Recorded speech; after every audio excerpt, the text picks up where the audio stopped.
Welcome to part 3 of Let's Play the Citadel of Chaos by Steve Jackson. At the end of the last part, I was on paragraph 374. I'd encountered Balthus Dyer, and he'd unleashed a claw beast on me. I was about to decide whether to draw my sword and defend myself, cast a shielding spell, or cast a weakness spell. I am going to cast a weakness spell and turn to 158. Let's go there now.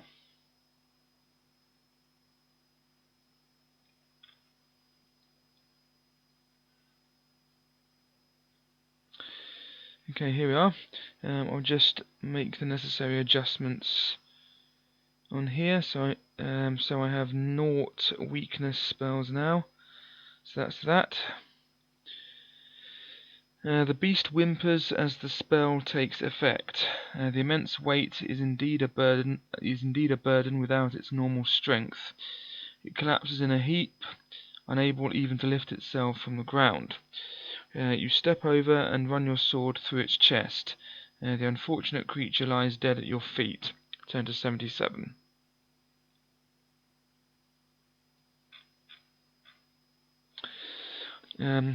Balthus Dyer is surprised at your success. So, he exclaims, you think yourself stronger than the rest, eh? You may act quickly and cast a spell at him. Which will you choose? An ESP spell? Turn to 187. A fire spell? Turn to 46. Or a creature copy spell? Turn to 349. Okay, we're going to cast an ESP spell. Turn to 187.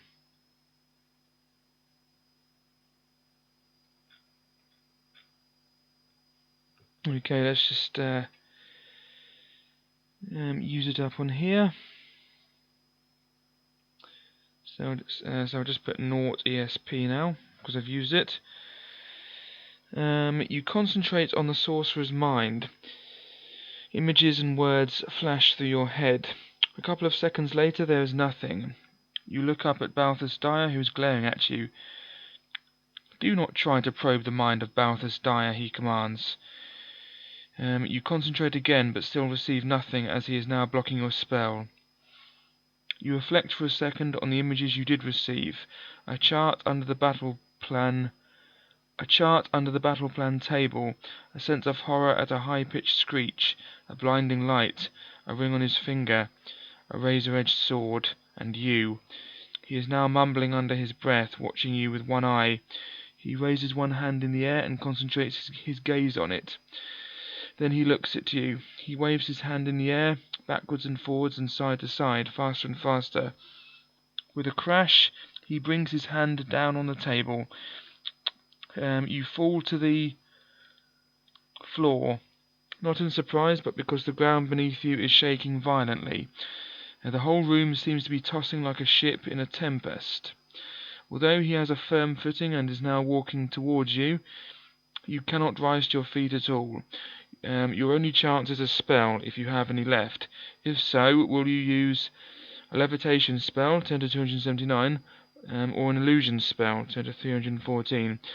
But if you have neither of these, turn to 115. Okay, we're going to use a levitation spell, turn to 279. Okay, so now we have 1 levitation left. And let's turn to 279.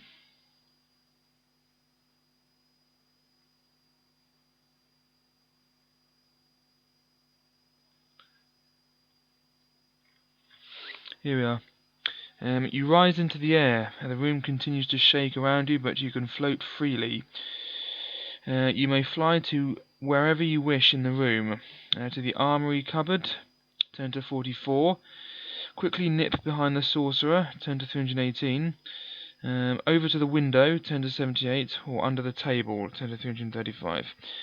Okay, we're going to fly over to the window, so turn to 78. Oh, here we are.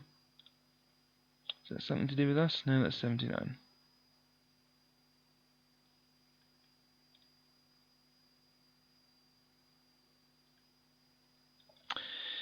His eyes follow you to the window. His pupils have turned milky white. He leans his head back, blinks once, and moans. Snapping his head forwards, he now glares at you, with eyes that have turned to shining silver. His gaze is hypnotic, and you will have to act quickly. Will you hide yourself behind one of the drapes, turn to 324, pull one of the drapes down and throw it over his head, turn to 124, or look through your backpack for something to use, turn to 277. Okay, we're going to pull one of the drapes down and throw it over his head, so turn to 124. Here we are. As the drape falls, daylight streams in through the window. You realize that you have lost all track of time since entering the Citadel, that the sun is a welcome relief after your many hours of darkness. A thump makes you turn back towards your adversary. He is lying in a heap on the ground. You take a step forwards, and he lets out a blood-curdling scream. "The curtain, you fool!" he gasps in a voice that is obviously weak and dying. Evidently, the daylight you have let in is sapping his strength rapidly, and he is trying desperately to crawl into the shadows, but he is too weak to move far, and he slumps to the ground, face downwards. Turn to 400. Interesting. Very interesting that the way we defeat him is effectively an accident. We were supposed to throw it over his head, but the sunlight kills him. Anyway, let's turn to 400. Here we go. Yes, this is a very small video because this is the end. Yeah. Balthus Dyer, lying at your feet, is dead. Your mission has been completed. The Vale of Willow is safe from attack, for the time being at least. And to make sure his plan is destroyed, you take the drapes from the window and spread them across the table on which his battle plan is laid out. Taking a candle, you set fire to the rich curtains. As the flames lick the table, you consider your own escape. Do you have a levitation spell left? If so, you may cast it and float out through the window to the safety of the ground below. If not, then you will need to record your reserves of skill and cunning to avoid the guards and dangers of the Citadel on your escape. But that is another story. But luckily we do have a levitation left, so there we go. No levitations, and we escape and live without having to use our skill and cunning to avoid the guards and dangers of the Citadel on our escape. So that's that. So yeah, that's the end of the Citadel of Chaos. That's that. Seeing as this was a very small video, I'll just have another look at the. I'll just have a look through the other pictures and the paragraphs. There's an interesting tree I saw earlier. Let's have a look at that. Yeah, so only 3 videos, just over 2 videos really, because this one was so small. To complete the Citadel of Chaos. Again, like the Forest of Doom, nice and easy if you know what you're doing. If you don't know what you're doing, you can easily get lost and fall for one of the many red herrings in this book. Anyway, here we go.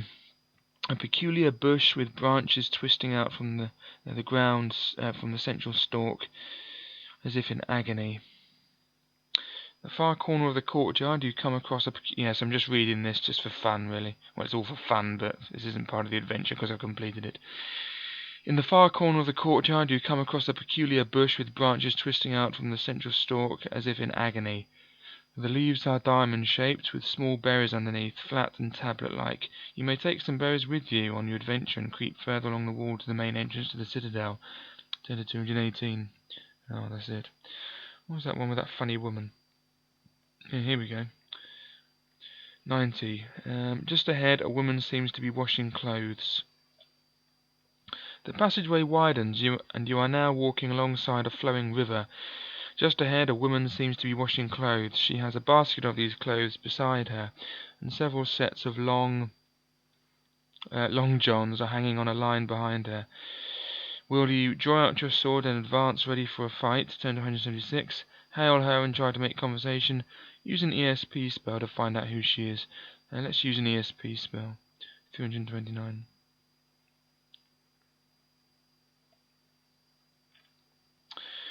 You concentrate on her mind, and you are shocked to find that she is not alive as she seems, but has been dead for many years, ever since a raging fire, a curse put on her by Balthus Dyer himself for failing to launder his robes in time for an important meeting, burned her and her children to death. Her ghostly body, I think I said that wrong. Ever since a raging fire, a curse put on her by Balthus Dyer himself for failing to launder his robes in time for an important meeting, burned her and her children to death, her ghostly body has been doomed to wash clothes for eternity. She is indeed a miserable wretch. You now notice that she is growing angry and suspicious with your presence. She is chanting something under her breath. Will you attempt to talk to her, turn to 21, or will you try to move quickly on past her along the path, turn to 221? Okay, so let's go back to 90 and see if the other option was 21. Yeah, it was 21. Let's go to 21 then, see what she says when we try to make conversation with her. What brings you to these parts? She demands. You tell her your story, carefully avoiding telling her of your real mission. She advises that if you know any magic, you should flee from this place. Oh, excuse me, yawning there. Anyway, she advises that if you know any magic, you should flee from this place. The creatures you have met so far do not compare with those you will come across within the Citadel tower itself. She tells you you will never meet the Master without finding the fleece first, and bids you luck on your mission. Add 2 luck points to the information you have learned, and set off onwards, 10 to 6. Okay, what was the other option? So let's go back to 90. Ready for a fight, 176.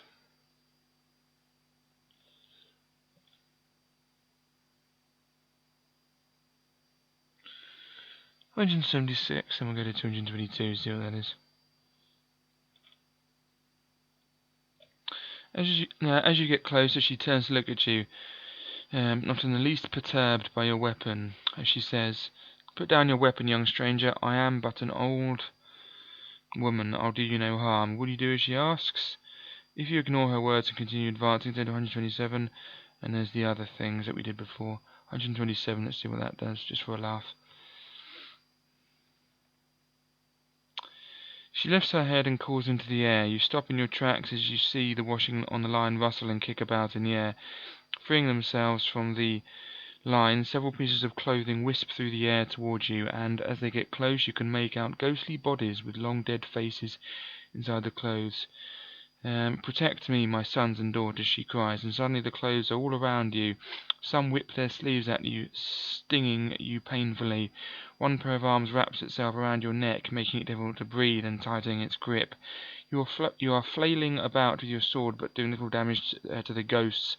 The stranglehold is tightening, and you will have to use your magic to get free, unless you have something in your backpack to offer the old woman. Will you offer her some small berries? Yes, offer her the small berries, 53.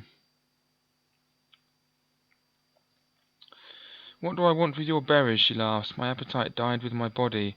And as you look more closely, you can see that she too is nothing but a ghost. She floats across in the air towards you. 194.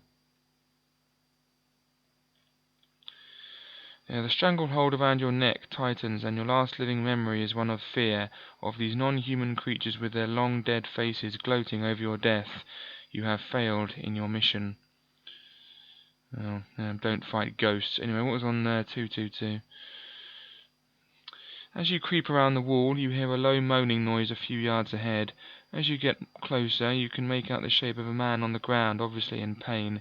He calls out for help. Will you approach him to see what you can do? 10 to 137, or ignore him and continue along the wall? 10 to 14. Looks like he has no eyes. Looks like a zombie. Let's go to 137 and see what we can do for him. But he's a leper or something. The man is old and has been hit about the head with a club of some sort. No, he's not a leper. He asks for medicine, but you have none. You could use a stamina spell to fix him up, and he offers to help you if you will. If you will use your magic, turn to 383. If not, blah blah blah. Let's go to 383. Okay, last one, then I'm ending the video. The old man's strength begins to return as the stamina spell takes effect. Deduct this spell from your spells. He tells you he was beaten about the head by cruel Ganges, who delight in thuggery. You bring the conversation round to the Citadel itself. Suddenly, for no apparent reason, a stab of pain from within grips him. His eyes narrow to slits, and he throws himself forward, sinking his teeth, sharp teeth at that, into your arm. Deduct 2 stamina points. Would you beat him off with your sword, or use a magic spell to free yourself? Turn to 189. No, I can't resist it. 389. 189, rather. Need to know what's going on with him now.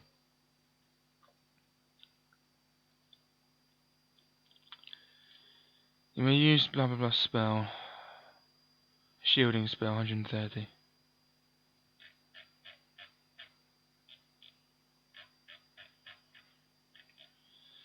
Okay. Spells no effects. Okay, 333.